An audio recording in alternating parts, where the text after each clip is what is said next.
Hey guys, we have Theo here today. We took him to Tractor Supply to do his CGC test. We just kind of went through a practice run through to see how he would do. This is his first time. So the first thing we do is see if he can accept a friendly stranger, which is pretty much him just sitting there while I say hi to the owner. The second part of the test is he has to sit politely for a pet, which he does really good at. And then the third part of the test is appearance and grooming. I have to be able to touch his ears, his teeth, and his paws without him pretty much being all over me or shying away or doing any of those things. And Theo does fantastic with this. Now, do keep in mind, I am not a stranger to him, so that is something like we would have to ask somebody to come in that hasn't worked him before to run through the test. So the fourth part of the test that we're working on now is called Out for a Walk. Handler has to take dog for a short walk, including taking right turns, left turns, and kind of doing like a roundabout, and he has to be able to stop. So here Theo does get a little distracted. As you can see, he's kind of sniffing. There's actually some dog treats down there, so I can't blame him for that. But that is something that Theo would have to work on a little more, is to be able to be a little more engaging with his handler instead of kind of pulling. But as long as he responds to the pressure and comes back, he will be good. So for the fifth part of the test, which we're going to go through now, is walking through a crowd. So again, dog and the handler have to walk by several people. He just can't really show too much interest. So, it's okay that he shows a little in the sense of, he does, a quick sniff by people. That's totally fine. But he can't, jump or lunge towards other people or shy away. He just has to walk by with confidence. And Theo has no issue doing this. He shows a little interest in that person, but it wasn't anything that I would have docked him for.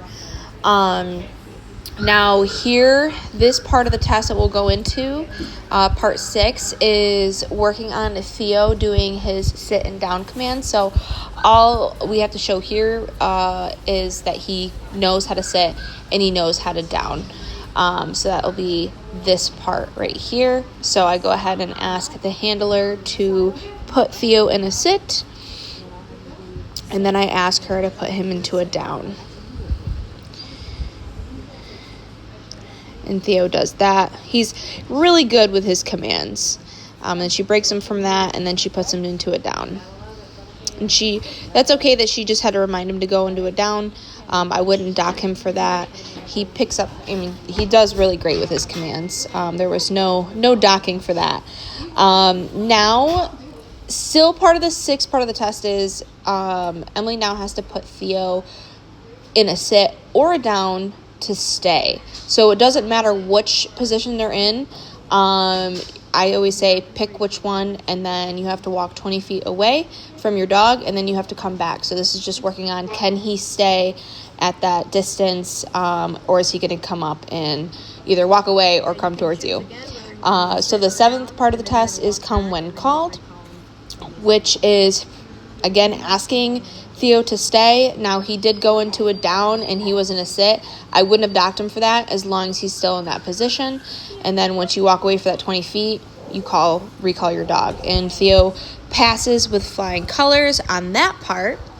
Now, the eighth part of the test is reaction to another dog. So what Theo has to do is pretty much appropriately walk by another dog without having to lunge or shy away or anything like that. We use his brother, which is a big distraction. So we do person to person first. Theo does really great with that. And then we do dog to dog, which can be tougher. This is kind of a tight space that we're walking him by. But again, Theo does pretty well. And he responds really well to that leash pressure to come back into the handler's space. Now, the ninth part of the test is reaction to distraction. So I just grabbed this random object in the store, which it's like a metal thing that makes noises. I know you guys can't hear it in the video, but I pretty much just smack it on the ground a little bit. He can't, again, lunge at it or shy away from it. He can show interest, but as long as he's not biting or doing anything like that towards it, he passes with flying colors. This last part is supervised separation. So the handler passes the dog off to the person running the test, and Theo just can't freak out, and it's pretty much a 3-minute thing. And he does great.